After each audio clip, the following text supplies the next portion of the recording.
ஹாய்ங்க. நம்ம எப்பயுமே சாதாரணமா அப்பளம் எல்லாத்துக்கும் வச்சு சாப்பிடுவோம்.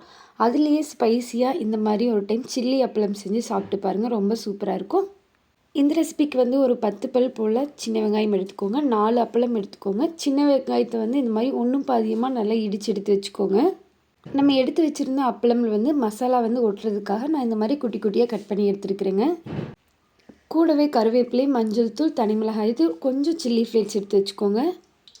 இப்போ ஒரு பேனில் எண்ணெய் சேர்த்துட்டு நம்ம எடுத்து வச்சுருந்த அப்பளம் எல்லாமே பொரிச்சு எடுத்துக்கோங்க. நார்மலாக பொரிக்கிற மாதிரி பொரிச்சு எடுத்து வச்சுருங்க. உங்களுக்கு வந்து எந்த அளவுக்கு குட்டியாக கட் பண்ண முடியுமோ அந்த மாதிரி கட் பண்ணிட்டிங்கன்னா நமக்கு அந்த மசாலா ஸ்பைஸ் எல்லாம் வந்து அப்பளத்தில் நல்லா கூட்டாயிரும். இப்போ கட் பண்ணி வச்சுருக்க அப்பளத்தை வந்து நம்ம 2 பேட்சாக போட்டு இந்த மாதிரி பொரித்து எடுத்து வச்சுக்கோங்க.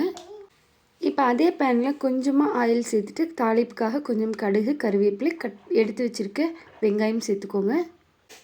வெங்காயம் வந்து நம்ம இடித்து சேர்த்துருக்கிறதுனால ரொம்ப சீக்கிரமே வந்து கொஞ்சம் நல்லா வெந்துடுங்க. 1 நிமிஷம் போல் நல்லா வறுத்து எடுத்துக்கோங்க. கொஞ்சம் நிறம் மாதிரி வந்ததுக்கப்புறம் நம்ம எடுத்து வச்சுருக்க மசாலா சேர்த்துலாங்க.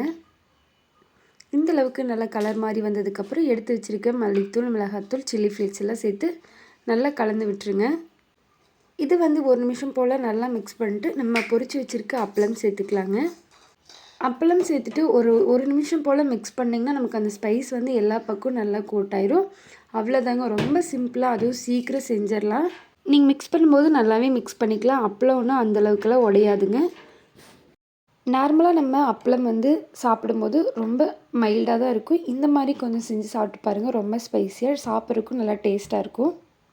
இந்த அப்பளத்தை வந்து நான் உங்களுக்கு உடச்சி காட்டுற பார்த்தீங்கன்னா தெரியும். ரொம்பவே நல்லா க்ரன்ச்சியாக தான் இருக்கும். கண்டிப்பாக இந்த சில்லி அப்பளம் ரெசிபி ட்ரை பண்ணி பாருங்கள். ரொம்பவே சூப்பராக இருக்கும். ரொம்ப சிம்பிளாக, அது சமயத்தில் ரொம்ப சிம்பிளான இன்க்ரீடியன்ட்ஸ் வச்சு செஞ்சிடலாம். உங்களுக்கு இந்த வீடியோ பிடிச்சிருக்குன்னு நினைக்கிறேன். நம்ம சேனலை சப்ஸ்கிரைப் பண்ணி வச்சுக்கோங்க.